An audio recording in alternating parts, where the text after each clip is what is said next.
Dear learners, তোমাদের জন্য আমি আরেকটি নতুন ভিডিও নিয়ে উপস্থিত হলাম। তো আমাদের আজকের বিষয় 14 আমাদের যে গ নম্বর অঙ্কটা আছে সেই গ নম্বর অঙ্কটা।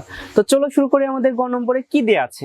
তো গ নম্বরে আমরা দেখতে পাচ্ছি 0.01 পৌনঃপুনিক টু 3 পৌনঃপুনিক। তো আমরা এটাকে একটু লিখে ফেলি 0.0123।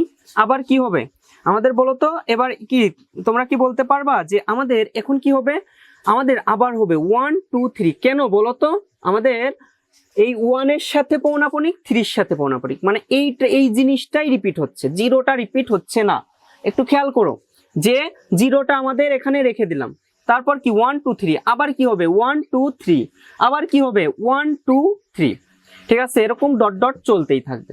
তো এটাকে আমরা যদি ধারাতে রূপান্তর করি তাহলে একটু ক্রিটিক্যাল, বাট তোমরা কিন্তু একটু ভালো করে দেখলেই পারবা। ঠিক আছে, তো চলো শুরু করি আমাদের পরের বিষয়টা। তো দেখো 0 পয়েন্ট আমাদের ফার্স্টে কি হবে 0 1 2 3, তারপরে কি হবে প্লাস। কয়টা আছে সংখ্যা? 1 2 3 4, তাহলে আমাদের চারটা 1 2 3 4, তারপরে কি 1 2 3, কারণ কি আমাদের জিরো ওখানে নাই।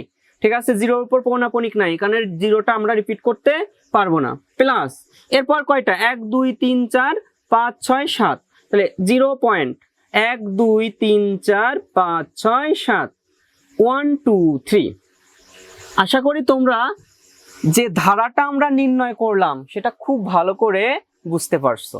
এরপর আমরা কি করব যে ইহা একটি গুণোত্তর ধারা, ইহা একটি, আমরা লিখবো ইহা একটি অসীম গুণোত্তর ধারা, তাই না? ইহা একটি অসীম গুণোত্তর ধারা, তাই না?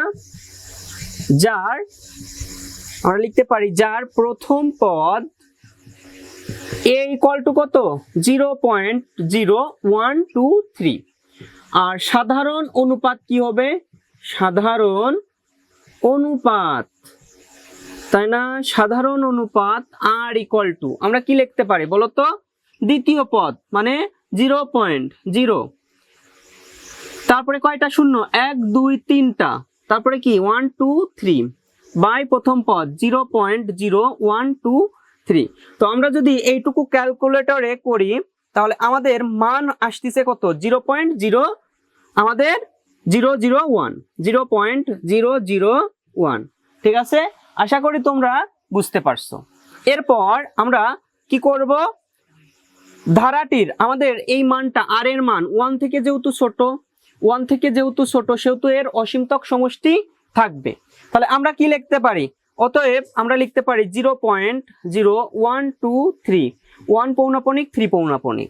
এটাকে আমরা যদি সলভ করি তাহলে a বাই আমাদের 1 মাইনাস r, তাহলে এর মান কত?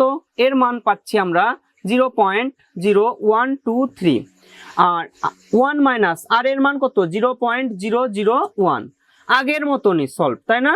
তো এরপর আমরা 0.0123, এখন আমরা 1 থেকে 0.001 বাদ দিলে 0.999 থাকে। ওকে, এখন এই 999 থাকলো, এখন আমরা পয়েন্টটা উঠাই দেব। পয়েন্টটা উঠাই দিলে আমাদের কি হচ্ছে বলো তো? পয়েন্টটা যদি একটু উঠাই, আমরা ছোটবেলার নিয়মে একটু অ্যাপ্লাই করি, তাহলে আমাদের 1 2 3 লিখলাম, নিচেই কি গুণ, তাই না? আমাদের কত হবে? পয়েন্টের জন্য 1, তারপর কি 1 2 3 4, চারটা শূন্য 1 2 3 4। আবার আমরা যদি 9 এর জন্য উঠাই তাহলে কত হবে? 999। উপরে গিয়ে কি হচ্ছে? পয়েন্টের জন্য 1, এরপর কয়টা শূন্য 1 2 3, তাহলে আমরা যদি এইটুকু গুণ করি তাহলে কত হচ্ছে বলো তো? 1 2 3 1 2 3 1 2 3, তিনটা শূন্য, আবার 9 9 9, এরপরে কয়টা 1 2 3 4 1 2 3 4। তো আমরা শূন্যগুলো বাদ দিয়ে দেই, এই শূন্য চলে গেল, এই শূন্য চলে গেল, এই শূন্য চলে গেল, তাহলে থাকে কত বলো তো? আমাদের থাকে 1 2 3 বাই 9990। ঠিক আছে, একটু ক্রিটিক্যাল, বাট কিন্তু আমি কিন্তু সহজ ওয়েতে তোমাদের দেখাচ্ছি, এর থেকে সহজ হয়ে হয় না। তোমরা ক্লাস 4 5 এ এইগুলো অঙ্ক করছো, এই যে পয়েন্ট উঠাতে হবে কিভাবে, এই অঙ্কগুলো কিন্তু 4 5 এ করে আসছো। তাই না? সেই অঙ্কগুলো একটু রিপিট হচ্ছে। তো আমরা যদি এইটাকে 3 দ্বারা কাটাকাটি করি, 3 দ্বারা উভয় পক্ষে যদি 3 দ্বারা কাটাকাটি করি, তাহলে উপরে হচ্ছে 41 আর নিচে হচ্ছে কত বলো তো? আমাদের 3330। এটাই কিন্তু আমাদের অ্যান্সার। 3 দ্বারা আমরা কাটাকাটি করছি, 3 দ্বারা আমরা কি করছি? কাটাকাটি করছি, ঠিক আছে? 3 দ্বারা, বুঝতে পারছো? 3 দ্বারা একটু ভাগ করো, 123 ভাগ 3 করলে আমাদের 41 আসবে। 9990 ভাগ 3 করলেই আমাদের 3330 আসবে।